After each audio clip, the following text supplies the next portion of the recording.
Sir Pinnelli Ramakrishna ఆయన ఈవీఎంలను ధ్వంసం చేస్తూ ఉన్న ఒక వీడియో వైరల్ అవుతుంది.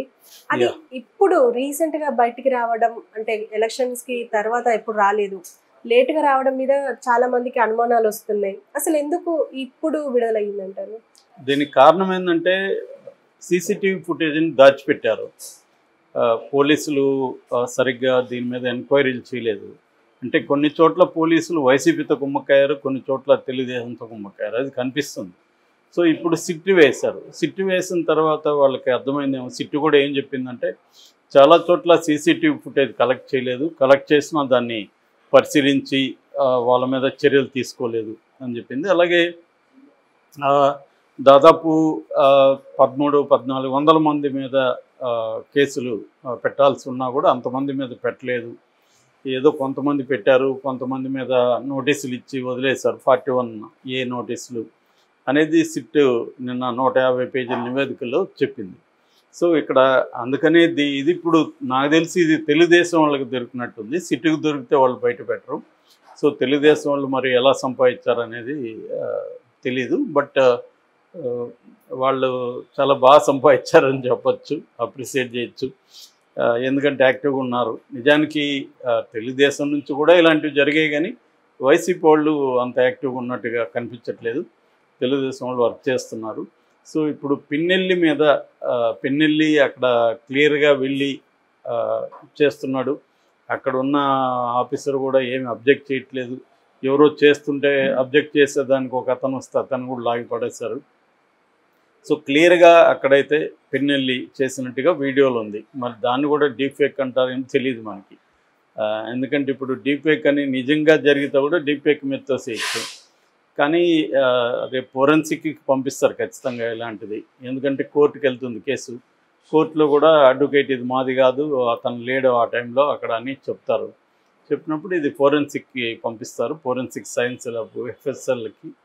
సో, ఎఫ్ఎస్ఎల్లో కానీ వన్స్ ఇది దీన్నేమి మ్యానిపులేట్ చేయలేదు అని కానీ తెలిస్తే మాత్రం ఈయన ఖచ్చితంగా శిక్ష పడే అవకాశం ఉంది. మామూలుగా ప్రజాప్రాతినిధ్య చట్టం కింద ఆల్రెడీ కేసు నమోదు చేయమని ఢిల్లీ నుంచి ఆదేశాలు వచ్చాయి. ముఖేష్ కుమార్ మీనాకి చెప్పారు వాళ్ళు.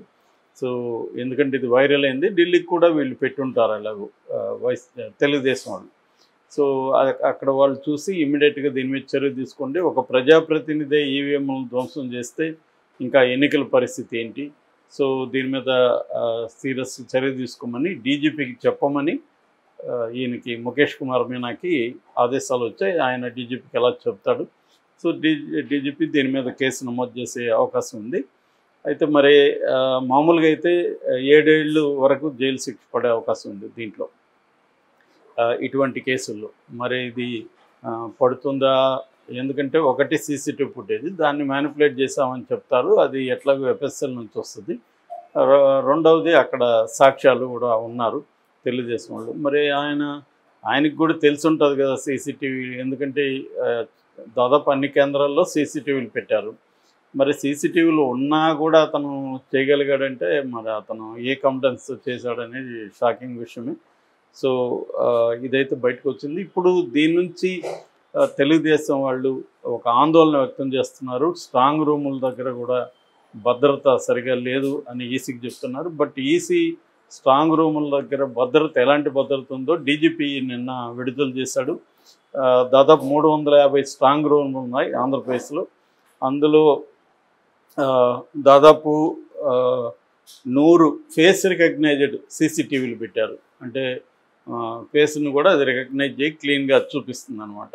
సో, అటువంటి పెట్టారు. అట్లాగే అక్కడ 30,114 మంది మొత్తం బలగాలు ఉన్నారు. అంటే ఇందులో 3 అంచెల వ్యవస్థ ఉంటుంది. సో, 3 అంచెల వ్యవస్థలో ఒకటేమో సిఐఎస్ఎఫ్ ఉంటుంది, సెంట్రల్ ఇండస్ట్రియల్ సెక్యూరిటీ ఫోర్సు. తర్వాత ఏఆర్ ఆర్మ్డ్ రిజర్వ్ పోలీస్ ఉంటారు, సివిల్ పోలీస్ ఉంటారు. సో, తర్వాత చెక్ పోస్టులు ఉంటుంది. చెక్ పోస్టులో చెక్ చేసినాకే లోపల పంపిస్తారు. ఎవరైనా అధికారులు వచ్చినా కూడా వాళ్ళని వీడియో షూట్ చేస్తారు. వాళ్ళు ఏమేమి చేస్తున్నారు మొత్తం వీడియో షూట్ చేస్తారు అన్నమాట. అధికారులు కూడా ఎవరు వచ్చారు ఏమిటి నమోదు చేయాల్సి ఉంటుంది.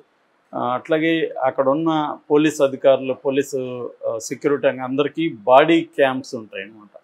సో వాళ్ళు ఎక్కడికి ఎటు కదిలినా బాడీ క్యామ్ రికార్డ్ చేస్తూ ఉంటుంది.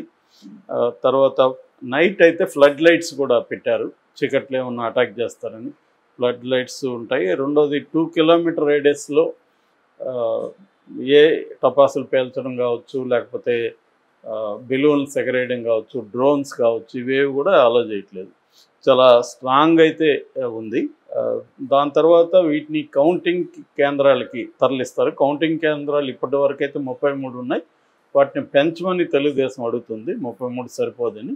పెంచే ఆలోచనలో కూడా ఈసీ ఉన్నట్టుగా తెలుస్తుంది.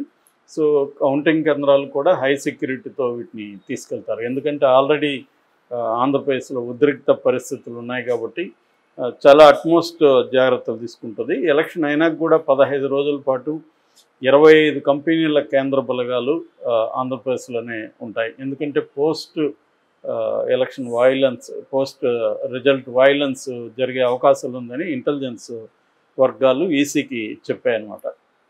ఎందుకంటే ఖచ్చితంగా ఒక కారణం ఏంటంటే దీంట్లో ఈసారి విపరీతంగా డబ్బులు ఖర్చు పెట్టారు అభ్యర్థులు. సో ఆ ఓడిపోయిన వాళ్ళకి చాలా ఫ్రస్ట్రేషన్, కోపం ఉంటుంది. రెండోది ఓడిపోయినప్పుడు ఏమవుతుందంటే 2 రకాలు. ఒకటి తమ డబ్బులు తీసుకొని ఓట్లు వేయలేదని, తర్వాత ఏమో అవతల వాళ్ళు ఏదో మ్యానిపులేట్ చేశారని. ఈ 2 కారణాలతో తమ వాళ్ళ మీద కూడా దాడి చేసే అవకాశం ఉంది. డబ్బులు తీసుకొని ఓట్లు వేయలేదు, లేదా డబ్బులు తీసుకొని ప్రజలకు పంచకుండా వీళ్ళే తినేశారు, ఇలాంటి వైలెన్స్ జరిగే అవకాశం ఉంది. రెండోది ప్రత్యర్థి గెలిచిన వాళ్ళు ఓడిన వాళ్ళ మీద వైలెన్స్ చేసే అవకాశం ఉంది. ఎందుకంటే గెలిచిన వాళ్ళదే వాళ్ళ ప్రభుత్వం వస్తుంది కాబట్టి ఓడిన వాళ్ళు గతంలో వాళ్ళ మీద ఏమన్నా దౌర్జన్యాలు చేస్తుంటే దానంతా ఇప్పుడు తీర్చుకుంటారు వాళ్ళు. అధికారులు కూడా ఎట్లాగూ అధికారంలో ఉన్న ప్రభుత్వానికి అనుకూలంగానే బిహేవ్ చేస్తారు. ఆల్రెడీ మనకి చంద్రగిరిలో ఇదే డైలాగ్ వెర్షన్ కూడా వినపడింది. పులవర్తి నాని భార్య ఇదే మాట చెప్పింది పోలీస్ స్టేషన్కి ఎదురు, మాకు ఎందుకు న్యాయం చేయట్లేదు, వాళ్ళని మేము చూపిస్తూ ఉంటే కూడా ఎందుకు అరెస్ట్ చేయలేదని పోలీసుని అడిగితే 4వ తేదీ వరకు వెయిట్ చేయండి అమ్మా, మీ గవర్నమెంట్ వస్తే మేము చేస్తామని చెప్పారని చెప్తుందాము ఓపెన్గా.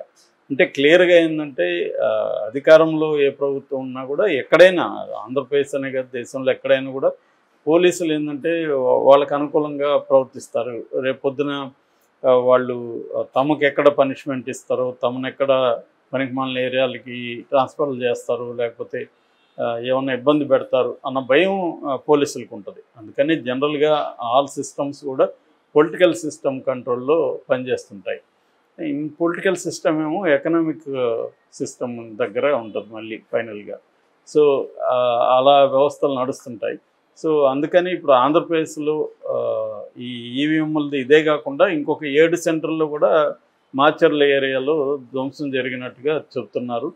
ఇంతకుముందు మనకి బ్యాలెట్ ఉండేటప్పుడు కూడా ఇవి జరిగేవి, ఎత్తుకొని వెళ్ళిపోయారు, తర్వాత ఇంకు పోసేసేవాళ్ళు, ఇలాంటివి అప్పుడు కూడా జరిగేది. నిజానికి అప్పుడుతో పోలీసు తగ్గినాయి ఇప్పుడు. ఎందుకంటే ఒకటి సీసీటీవీలు ఉండడం, తర్వాత సెక్యూరిటీ అది పెంచడం, ఇవన్నీ జరిగాయి. బట్ ఇక్కడ సెక్యూరిటీ కూడా ఏం లేదు ఇక్కడ మనం చూస్తే. ఎందుకంటే పోలీసు వాళ్ళుగా వచ్చినట్టు కానీ ఏమీ కూడా కెమెరా లేదు. బయట కెమెరాలు లేవా, ఆ ఫుటేజ్ ఏమైంది అనేది కూడా తెలియదు. రెండవది అన్నిటికంటే ఇంపార్టెంట్, ఇన్ని రోజులు ఎందుకు ఈ ఫుటేజ్ బయటికి రాలేదు, వీళ్ళకి ఎలా దొరికింది అనేది కూడా నిజానికి ఎలక్షన్ కమిషన్ ఆరా తీయాల్సింది. ఎందుకంటే ఇది బయటికి వెళ్ళడం కూడా నేరం కదా.